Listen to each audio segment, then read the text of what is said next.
Rasanya kita muter-muter aja deh, ujar Andi. Raka mencoba menenangkan, tapi dalam hatinya ia juga merasa aneh. Batu besar berlumut yang mereka lewati, entah sudah berapa kali terlihat, seakan-akan mereka berjalan di tempat yang sama berulang-ulang. Ketika mereka berhenti untuk istirahat, terdengar suara samar dari kejauhan. Selamat malam para pendengar setia. Kembali lagi bersama saya Cahaya di program yang selalu menemani Anda, Investigasi Tengah Malam. Di jam yang penuh misteri ini, saya akan membawakan kisah-kisah horor, kisah nyata dari masyarakat, kisah yang sering terbungkus kabut misteri. Dan malam ini, bersiaplah, karena perjalanan kita tidak sekadar mendengar cerita, tapi juga merasakan dinginnya suasana, getirnya rasa takut, dan detak jantung yang berpacu lebih cepat dari biasanya.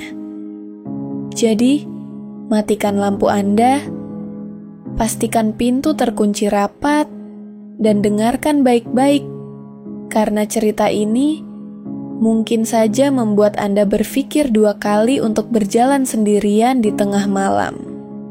Malam ini, saya akan menceritakan sebuah kisah nyata tentang 3 pemuda yang tersesat di Gunung Salak.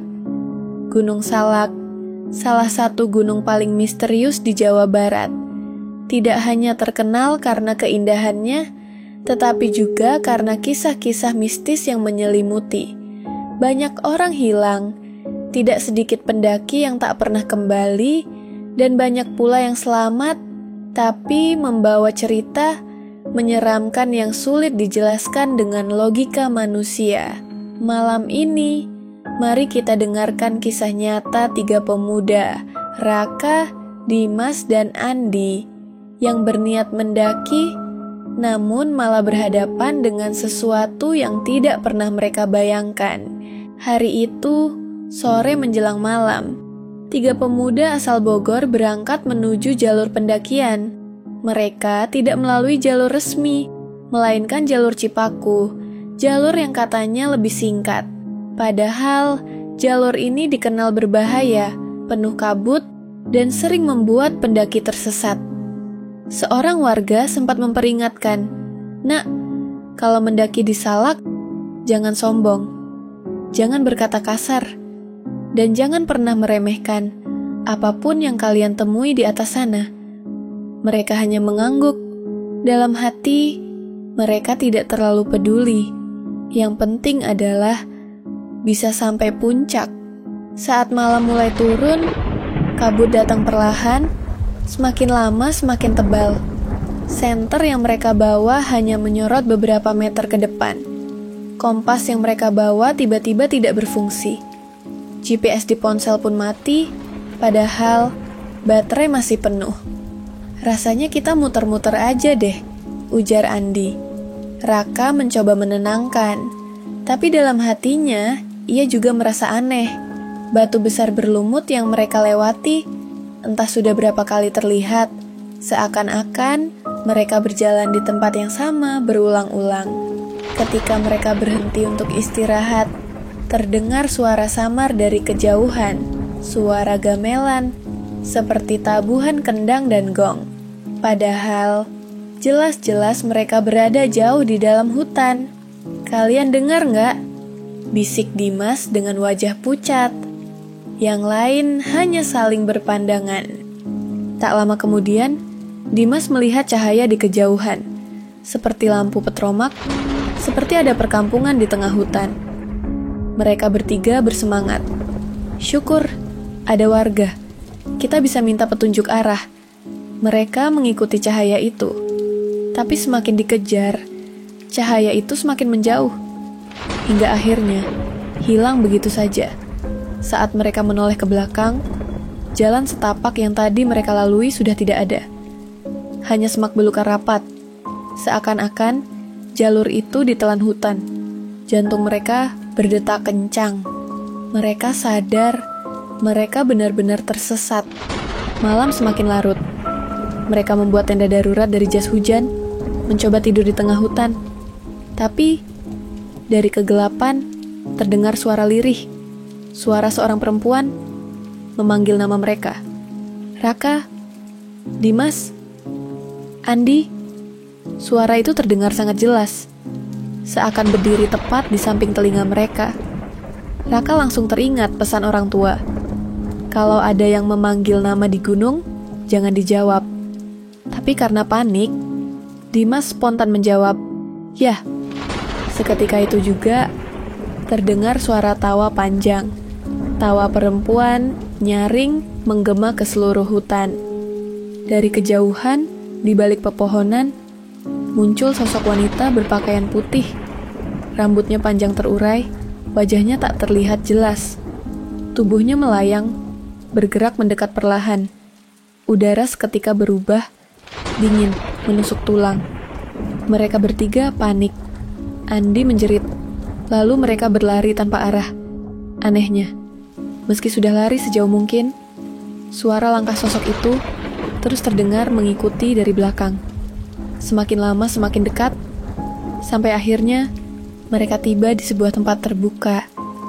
Dan di sana, mereka melihat sesuatu yang lebih menyeramkan.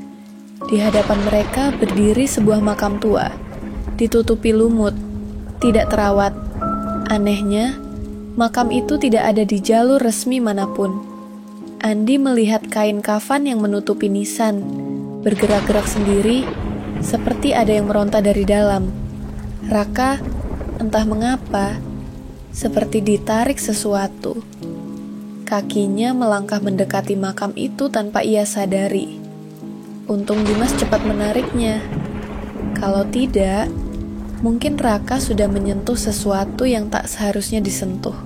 Saat fajar menyingsing, mereka bertiga sudah kelelahan. Hingga tiba-tiba muncul seorang kakek tua dari balik pepohonan. Pakaiannya sederhana, wajahnya penuh keriput. Kalian sudah terlalu jauh masuk ke wilayah yang bukan untuk manusia. Kalau ingin selamat, ikut saya. Tanpa banyak tanya, mereka pun mengikuti. Anehnya, kakek itu berjalan pelan, tapi jaraknya terasa sulit dikejar. Setelah berjalan cukup lama, mereka melihat jalur resmi di depan mata. Sebelum pergi, kakek itu berpesan, "Ingat, jangan pernah sombong di gunung ini." Seketika, kakek itu menghilang begitu saja. 3 pemuda itu akhirnya berhasil turun dengan selamat. Mereka menceritakan pengalaman mereka kepada warga di bawah. Tapi ketika menyebut tentang kakek tua penolong, warga hanya terdiam. Seorang sesepuh berkata, "Kalau benar kalian ditolong kakek itu, berarti kalian sudah dipandu oleh penjaga Gunung Salak. Tidak semua orang seberuntung kalian." Hingga kini, mereka bertiga enggan kembali ke Gunung Salak. Misteri gamelan, cahaya gaib, penampakan wanita putih, makam tua, hingga sosok kakek misterius masih terus menjadi cerita yang diwariskan dari mulut ke mulut. Satu pesan yang selalu diingatkan warga, gunung bukan sekadar alam, tapi juga rumah bagi mereka yang tak kasat mata. Dan ingatlah, siapapun yang mendaki Gunung Salak, jangan pernah meremehkan hal-hal yang tidak bisa kita lihat dengan mata. Tidak terasa, malam ini kita sudah sampai di penghujung cerita. Terima kasih untuk semua pendengar setia Investigasi Tengah Malam yang sudah menemani Cahaya dari awal hingga akhir. Ingat, setiap kisah yang kita dengar mungkin hanya sebuah cerita, tapi bisa jadi ada bagian dari cerita itu yang benar-benar nyata. Jangan lupa, untuk kalian yang ingin mengirim salam atau membagikan pengalaman mistis pribadi, tuliskan di kolom komentar. Cahaya akan bacakan di tayangan berikutnya. Sampai jumpa di episode selanjutnya. Tetap jaga diri, tetap waspada, dan jangan pernah meremehkan suara-suara aneh yang mungkin kalian dengar di tengah malam. Karena bisa saja ada sesuatu yang sedang memperhatikan kalian. Selamat malam, dan selamat beristirahat.